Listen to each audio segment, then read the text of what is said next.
Greetings, ladies and gents, and welcome to this latest edition of Tales from Outer Space, where I take stories from across the internet and read them for your entertainment. This particular story is called The Humans Will Help, written by I Am the Hype TFS. A hulking mass that belayed the owner's intelligence slowly made its way towards the settlements just outside of its declared territory. A mix of anger and something akin to shame swirling in the creature's mind. It had been attacked, not by any predator, but by round-headed faceless invaders that hurled silent blazing light from something held in their hands and loud steeds with round spinning feet. Perhaps if it had known that they were coming or realized their presence earlier, it would not have ended up in such a state, and as the apex predator of the region being driven from its home and hunted were foreign concepts that defied understanding. Yet this is what had come to. It fled from these hunters, and without thinking the direction it chose to run was towards the settlements, towards the humans. It was only just keeping ahead of those who wished it harm. Several bloody holes made by weapons that burned through its scaled hide, and limping badly as it trekked forward. Its subconscious choice of direction seemed the right one, as it heard the sounds of pursuit fade. Not completely, but something seemed to give them pause, and the creature wasn't going to just let the opportunity pass. But why had it chosen this direction? Why did some part of it feel like the humans would help? Even the idea felt preposterous. How could those small, frail beings help it? When they first showed up, the creature thought that they might be new competitors, but surprisingly, they appeared to be aware of what land it had claimed as its own. It had seen them from a distance as it patrolled its borders, and the reactions were always that of terror and panic when it allowed itself to be seen. They were amusing and harmless, and not enough meat on them to make it worth hunting them, even if it didn't already have ample prey. No. Wait. There was one human who was different. As it trudged on, it found its mind wandering, maybe as a way to distract from the pain. A young offspring of the pair of humans who raised prey animal. The parents allowed their animals to graze just outside the border of its territory, with sturdy fence more meant to keep them in than it out. But that offspring, it had seen them once when they first learned to walk. Honestly, how had their species survived with how long it took them to learn something so basic? It had accomplished the same feat within hours of its own birth. Yet, when this weak runt laid eyes on it, instead of reacting with panic and running off on its wobbly legs, it just stood there, not frozen in fear. The creature knew more than well enough what that looked like. No, this had been different. There was something like curiosity, but stronger in its eyes. Wonder, perhaps. Whatever it was, it finally snapped the little one out of their trance and compelled it to move towards the creature. It had been just as surprised, if not more, than the male parent, who seemed to appear from out of nowhere to scoop up the offspring before they could reach the fence and back away from it. A much more familiar look of wariness and apprehension adorning his face. Eyes locked on it as he took slow steps away. The young offspring in his arms cried out in protest and reached out as if trying to touch the creature, even as the parent made efforts to both calm and quiet them out of concern that they would draw any more of its attention and interest. Eventually, the parent had created enough distance that it tucked the offspring to his chest and fully turned around, bursting into a sprint back to their den. If the creature hadn't still been shaking off its stunned confusion at this action of the young human, it might have noted that despite only having 2 legs, it seemed the human could run quite quickly when needed. Time passed, and there were more encounters, though none as close as the first. But the look in the small human's eyes never changed, and they would even wave their upper limbs around as if wanting to make sure the creature could see them. Each time the creature had to wonder just how they were being raised, freely and gladly exposing themselves to significant danger for no good reason.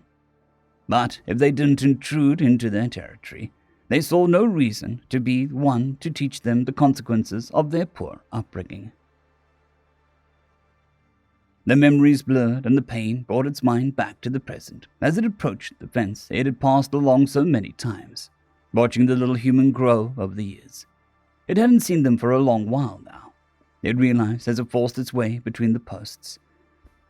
The moderate shocks delivered by the wires strung between them, nothing compared to the agony it was already in, so it continued pushing until they snapped, and it was able to drag itself into the grazing area. It didn't get far before its legs finally gave out, the blood loss catching up with it at last. It saw lights spring to life in the human den, and soon enough, a figure, moving at a surprisingly swift sprint, made their way towards it. The little human, but not so little anymore. Still small, but closer to the way of full-grown humans were compared to it. They slid to a stop in front of it, with that same look in their eyes, but this time mixed with concern.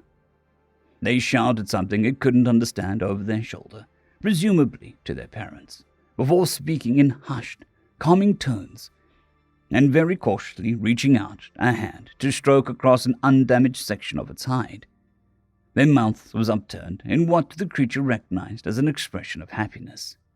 Yet their cheeks were wet with moisture from their eyes in what it knew to be sadness. Even now, it couldn't understand this human. Then it heard it, the sound of the hunters and their steeds. Weakly turning its head, it saw them ride through the gap it made in the fence and come to a stop nearby, pointing whatever it was that had injured it at it again, only for the little human to rise to their feet and stand between them. What was it doing? These hunters had hurt it to such an extent, so they must know that there's nothing they could do against them. So why? Even the hunters seemed confused and seemed to try and get them to move out of the way, a request which they emphatically refused, much to the clear annoyance of the leader. After a few more exchanges, the hunters shifted their aim towards the little human, and without thinking, the creature tried to move and draw their attention back to it, but it simply couldn't muster the strength. But it needn't have worried, as it saw another figure rapidly approaching, the male parent. The fur around his practically non-existent muzzle now flecked with grey and an expression of utter rage unmistakable on his face. As he got closer, he raised his arm to the sky and called forth fire and thunder from his hand, the sound and sight creating more than enough of a distraction to let him stand in front of his offspring, the item in his hand leveled at the intruders. "Mind telling me why you're aiming plasma rifles at my daughter?" The creature couldn't understand what was being said, but it knew its fate depended on how this exchange went, so it fought against the pull of unconsciousness for as long as it could. "Look, we don't have a problem with you or your daughter. We are just tracking this thing, and it happened to come this way. So if you'd be so kind as to tell her to step aside, we can finish it off and get both us and it out of your hair." The male parent looked back at the smaller human, who shook their head defiantly, earning a bit of a sigh from the parent, but his expression hardened as he looked back at the hunters. "Doesn't look like that's gonna happen. Besides, don't you lot know that poaching is illegal in these parts?" The leader of the hunters grew even more annoyed, but still tried to reason with the parent. "Look, you can't feel safe with something like this out there. Wouldn't you feel safer knowing it's not out there, ready to eat your livestock, or maybe something more important?" "Ain't never had a problem with it till you decided to mess around tonight. And the way I see it, between the big beast that don't know no better and a bunch of wannabe badasses who know damn well what a fence is and still chose to come onto my property without my permission, I know which I want gone more." "You're making a big mistake. Only mistake around here is you thinking plasma rifles were a good choice for hunting, when clearly none of you are decent shots. 1.5-second charge time, and I'm willing to bet that's how you managed to let this guy get away. It's a whole lot of firepower.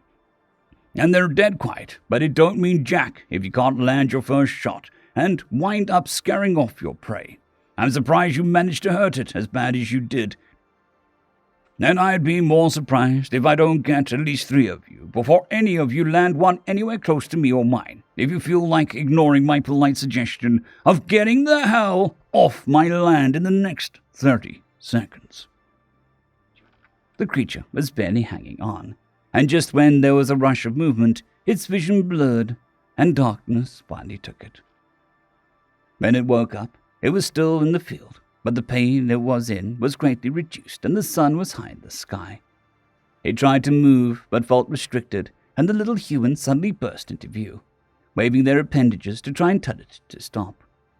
Looking down at itself, it saw its wounds had been wrapped in some kind of white material, and the bleeding had stopped.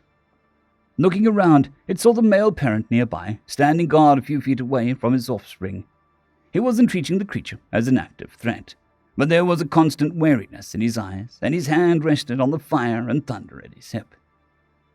The rest of the day was a bit of a blur as it fell back to sleep between meals the little human prepared for it to recover its strength.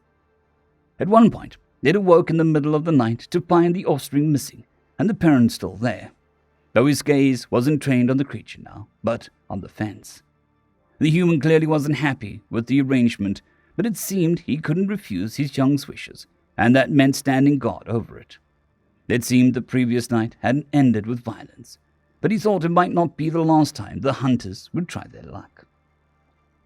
Fortunately, that possibility never came to be, and over the next few weeks, the creature eventually regained its health, and it was permanently released from its restrictive material the little human had regularly changed out for new ones every few days. They had grown more and more bold over the course of their time together, going from tentative pats and strokes across its scaly hide to scratching under its chin and giving it kisses on the head, much to the obvious anxiety and stress of the male parent. But it was a time for the creature to return to its territory, and the little human clearly knew it, wearing the same smile of happiness while shedding contradictory tears of sadness like they had on that first night. The parent muttered what it assumed were expressions of comfort as it slowly made its way back towards the hole it had made in the fence. But before it could leave, the little human ran up to it once more and flung its upper limbs around it in what it recognized as an embrace, another display of affection among the humans.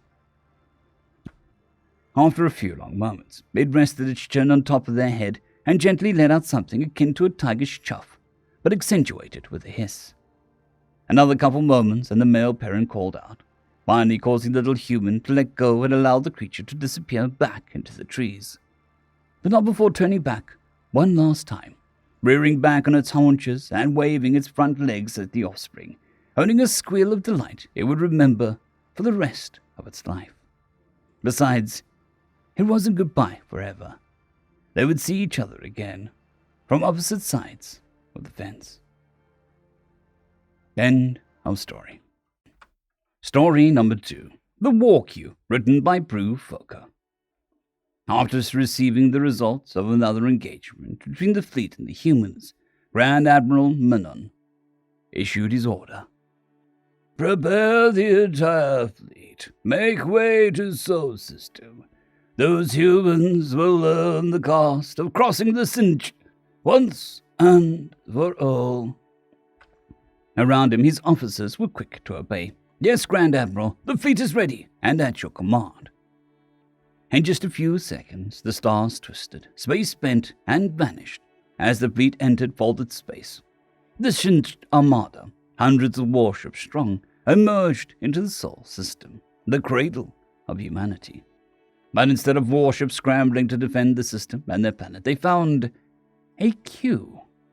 A huge queue, with thousands of ships stretching from the small world of Pluto all the way to the biggest of the gas giants, Jupiter. An endless line of fleets, armadas, war clusters, and even ancient living warships, all idling in place, waiting. Minon's eyes couldn't believe what he was seeing. What is this? Transmit on all channels, he demanded. A nearby transmission pinged, one from the fleet he already knew, the Korkan Dominion, an old ally, accepted the hail. On the view screen, a tusked creature in the Admiral's coat appeared. Minon! Tivol! Minon leaned closer. I haven't seen you since the Battle of Kralbaran.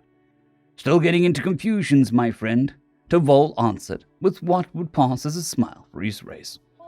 What is this madness? Minon gestured. Are the humans already facing a blockade? Blockade? No, this is the line. You want to go to war with the humans. You need to wait your turn like everyone else. Minnan blinked.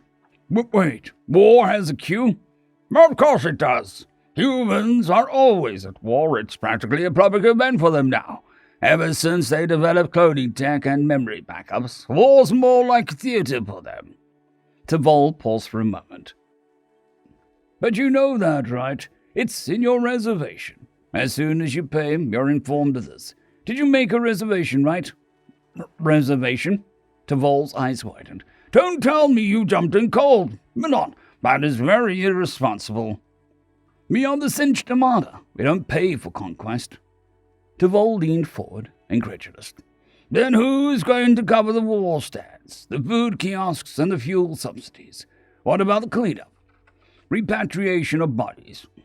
Not to mention the temporary housing for survivors, psychological support AI, and the posthumous diplomacy. They charge for that? Minnan asked, utterly baffled. Of course they do. And don't even think about cutting the line. Last time someone tried that, the Quitkians and the Austerians destroyed their entire fleet without the humans doing anything to stop it. Also, there are no refunds. So, if you fight other species and lose your fleet or spot, it's on you. So what now? Minnan asked, a hint of resignation creeping into his voice. Tvol sighed and rubbed his forehead with one massive claw. Okay, old friend, I'll help you out. But this needs to be on a secure channel. Minnan now sat at a console where only he could hear what was being said. I know a sculptor. He got us a slot during the Saturn exhibition last cycle. Wasn't cheap, but the souvenir helmets were worth it. I can put you in touch. Minnan remained silent, staring at the screen, his officers whispering behind him, like panicked insects. Finally he asked, But why? Why would anyone fight under these terms? Tvol blinked and sighed, looking as though he was in utter disbelief. Are you serious? He said, as though Minnan had just uttered the dumbest question in the history of civilization. All the glory, Minnan, to be the ones who finally beat the humans. Do you have any idea how close we came last year? We had them down to 120 ships. 120! He jabbed a claw towards the screen. We fielded over 900 vessels of variable class. We almost had them. And yet we are here. Why? Minnan asked.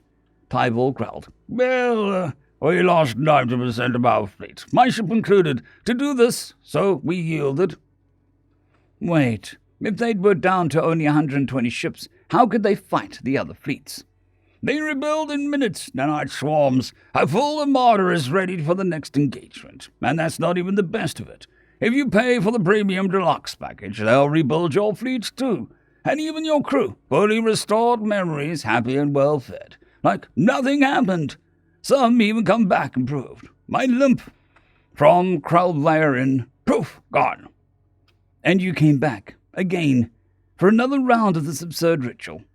Tvol grinned. Of course! Maybe this year we'll get the honor, the triumph. Imagine the songs if we win. The murals, epic statues, maybe even a holo series.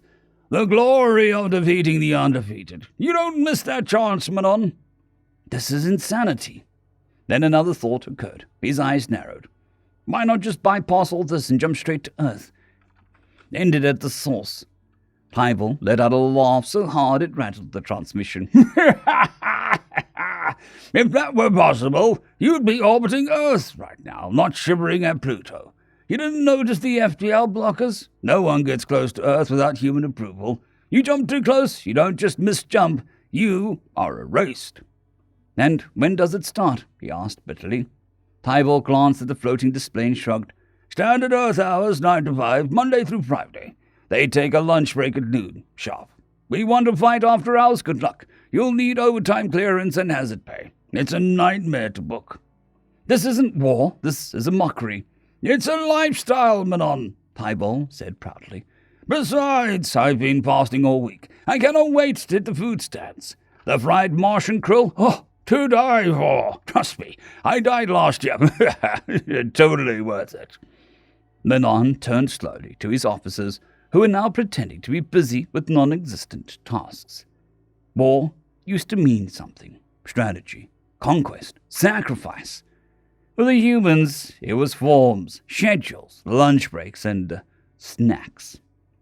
He leaned back, a flicker of resignation crossing his face. "Fine," he muttered. "Give me that scalper's contact. But if I'm paying for the circus, I want a front row slot and a crate of those krill." Tyval grinned wider. "Now you're getting it, old friend. Welcome to the game." End of story.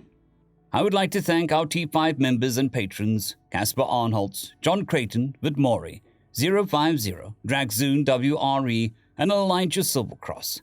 Thank you very much.